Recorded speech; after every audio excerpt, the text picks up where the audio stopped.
Olá, eu sou a Marcela Cardoso, sou advogada, especialista em direito previdenciário, sou membro da Comissão de Direito Previdenciário de Regime Geral, aqui da Seccional de Santa Catarina, da OAB de Santa Catarina.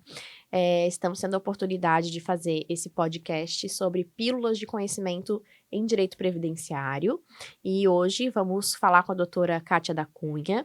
A doutora Kátia é presidente da Comissão de Direito Previdenciário da subseção de Itajaí e também membro da Comissão de Direito Previdenciário aqui da seccional da OAB.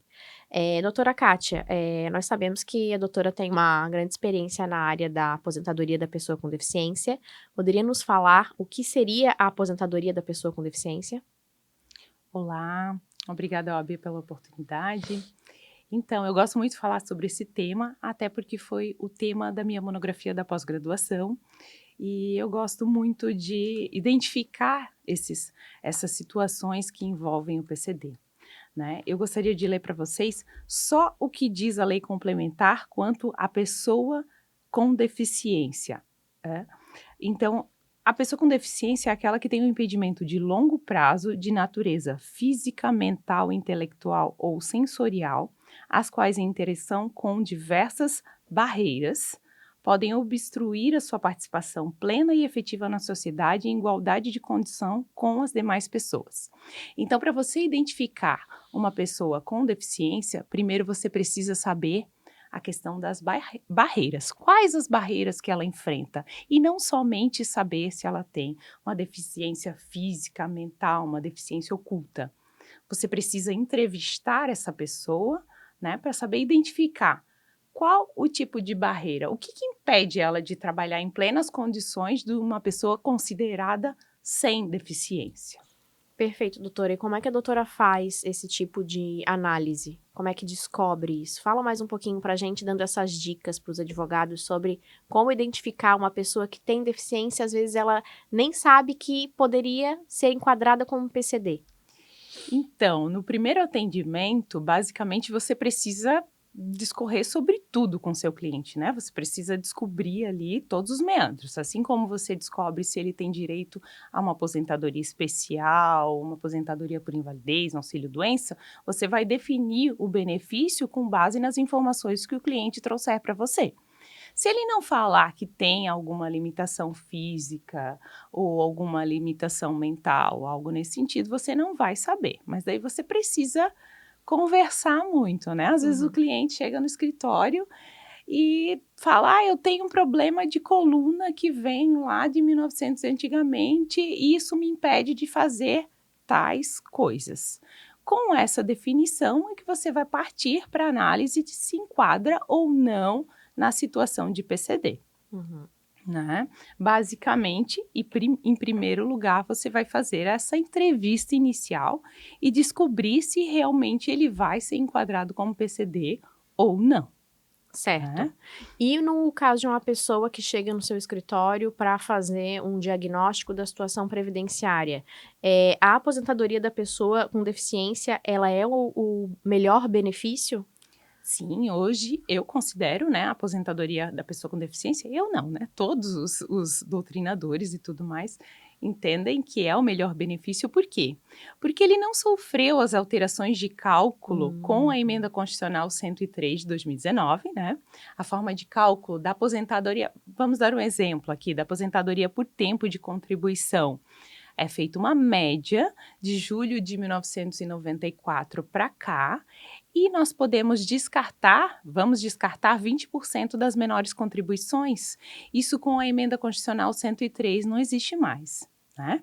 Então, eu pego para fazer o cálculo dessa aposentadoria de PCD, eu pego 80% das maiores contribuições de julho de 1994 até a data do início do benefício e vou ter uma média simples.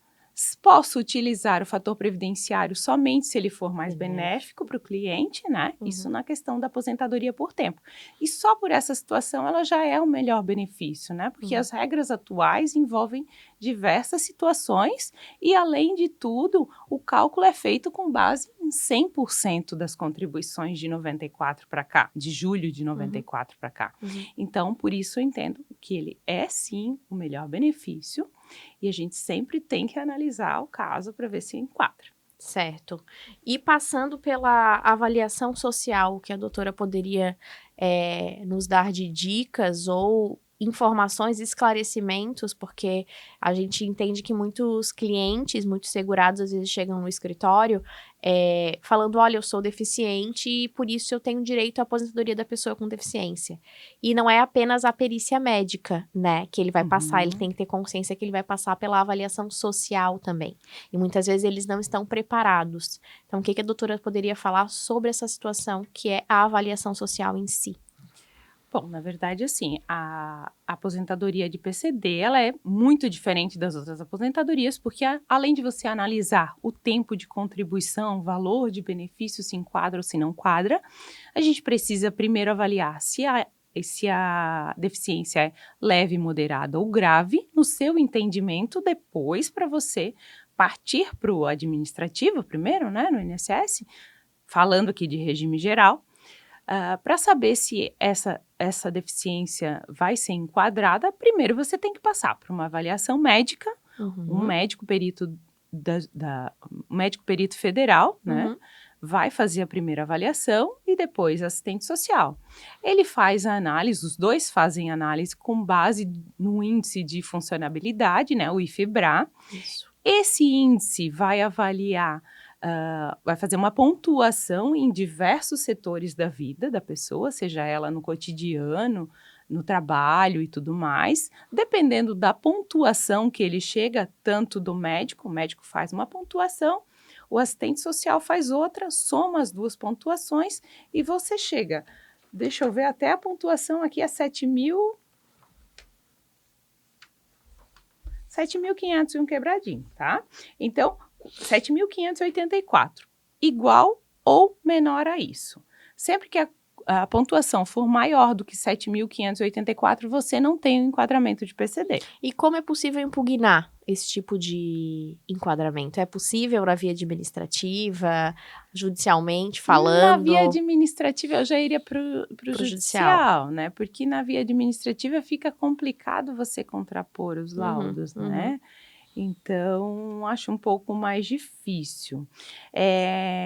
Daí nós temos a questão, né, do valor que a doutora tinha falado, eu até esqueci de comentar. Eu até ia perguntar, assim, falar um pouquinho sobre a forma de cálculo, a doutora falou que ainda é o melhor benefício, Sim. né? Mas e se a pessoa tem uma outra espécie de aposentadoria?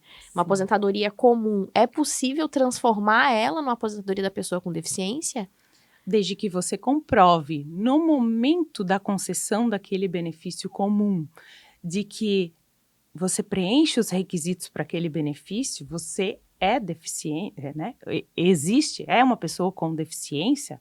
Se você comprova que naquela data você né, já detinha essa situação, eu penso que você consegue converter de espécie.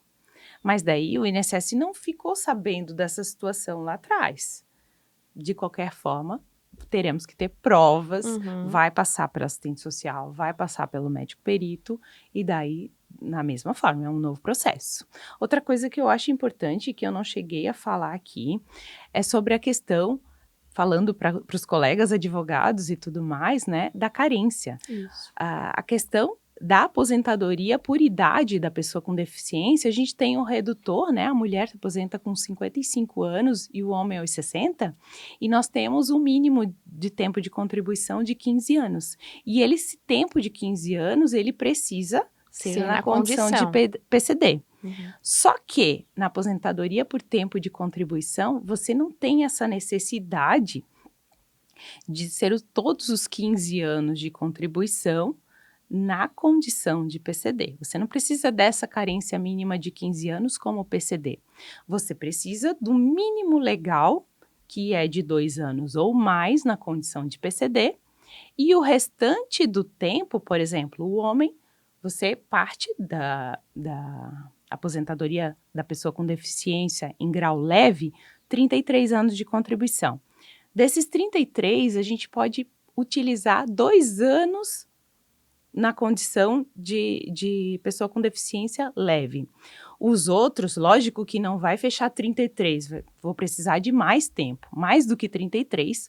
Por quê? Eu vou converter o tempo qualificado, sem qualificação, em tempo qualificado. Então, eu vou reduzir o tempo. Por exemplo, do homem, como eu estou falando dos 33 anos, eu utilizo um conversor, um coeficiente de 0,94. Então, eu vou pegar o tempo comum e reduzir o tempo para que eles se enquadrem na condição de PCD. Certo. Né? Então, isso é uma dica interessante que eu vejo assim que muitos colegas às vezes deixam passar, né? E tem algum caso que a doutora tenha tido bastante sucesso que queira compartilhar com a gente?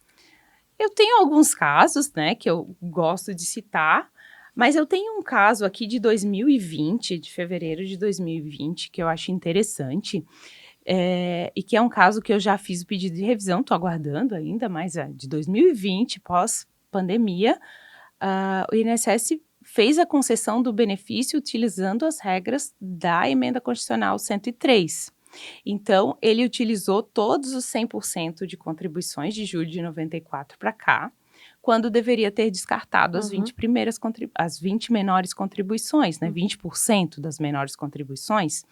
Então, é um caso a se atentar.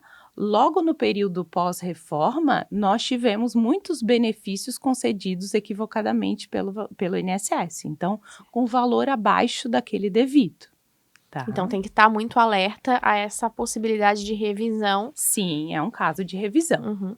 E não teve julgamento ainda, tá aguardando resposta, né, Não, doutora? eu tive o indeferimento administrativo inicialmente, né, e fiz o recurso administrativo. Creio que não vou ter problema, até porque meses depois eu já tive cartas de concessão concedidas Então, da foi um forma erro correta. interno, praticamente. Com certeza, a parte de sistemas que ainda não havia sido adequada, né, e que a gente imagina que após isso ela já foi adequada, né.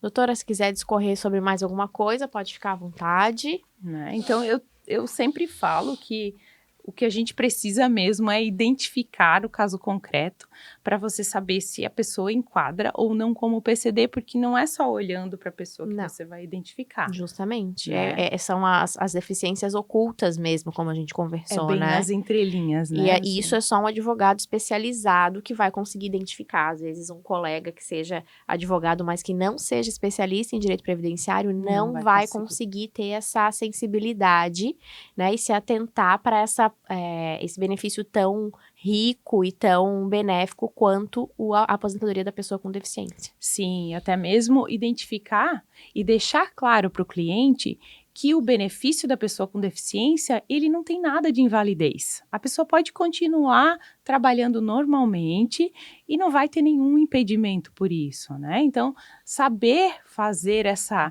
distinção entre invalidez e pessoa com deficiência também é importante no nosso atendimento do dia a dia, do escritório, né? Mas o que a gente tem visto, doutora, é muita informação passada de forma equivocada, né? Sim. Então, às vezes a pessoa, ela é leiga, ela não tem ela não sabe nem como buscar isso. Então, realmente, é o advogado que tem que identificar e trazer o melhor benefício para o cliente sempre, né? Por isso que estamos aqui, né, doutora? Isso mesmo. Então, tá bom. A gente estava aqui com a doutora Kátia da Cunha, também especialista em direito previdenciário. Falamos sobre a aposentadoria da pessoa com deficiência. A doutora contribuiu com muitas dicas valiosas para os colegas advogados. E, mais uma vez, a gente agradece ao AB por essa oportunidade, por esse estúdio maravilhoso que foi montado e por toda a contribuição que sempre deu para a advocacia previdenciária. Obrigada. Obrigada, Marcela. Obrigada a todos. Até mais. Até mais.